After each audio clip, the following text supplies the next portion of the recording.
Terra Viva, a check-up on the environment.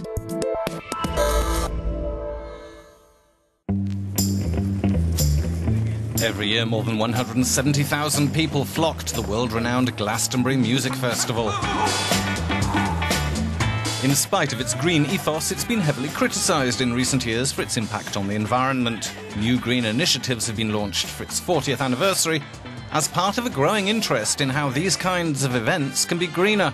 The entire UK music industry's carbon footprint has been measured by Oxford University researchers led by Catherine Bottrill. The industry annually produces over 500,000 tonnes of greenhouse gas emissions each year, and of that, festivals account for probably at least 15%.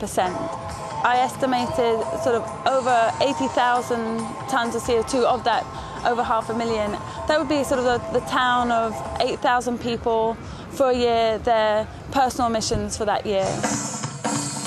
Infrastructure's been the key word for greening Glastonbury in the last 2 years.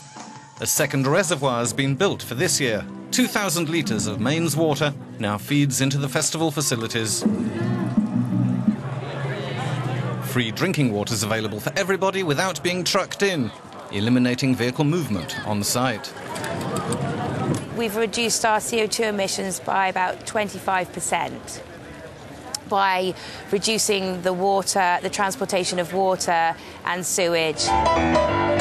Organisers say investing in local sewage plants saves up to 10,000 tonnes of CO2 emissions. Previously, 32 lorries made 280 40-mile trips to take sewage away.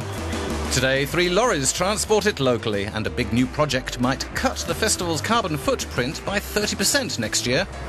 We're going to install the largest private-owned solar panels in the country, which will be 1,500 square metres. It will provide 200 kilowatts of power, which will be the equivalent of powering 40 homes in the UK for a year.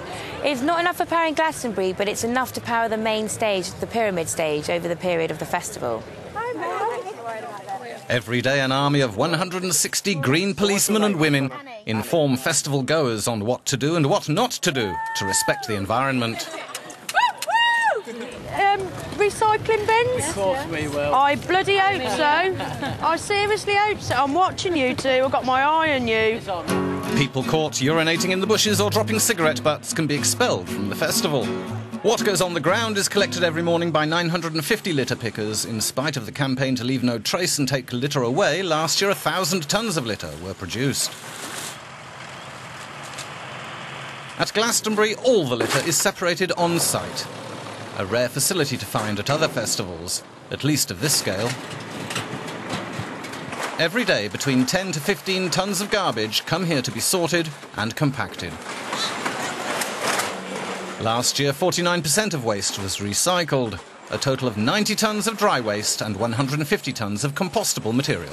78 people working on this line. So the waste from around the site comes in that end, gets put onto these belts, and as you can see, they separate out several different materials: cans, plastic bottles, compostable material, and glass, which obviously isn't allowed on the festival site, but some of it does arrive on the festival site, so that goes in the end. Glastonbury is rising to its critics' challenge, greening itself with the same spirit of fun that's kept it going for 40 years. Who says environmentalism is all doom and gloom?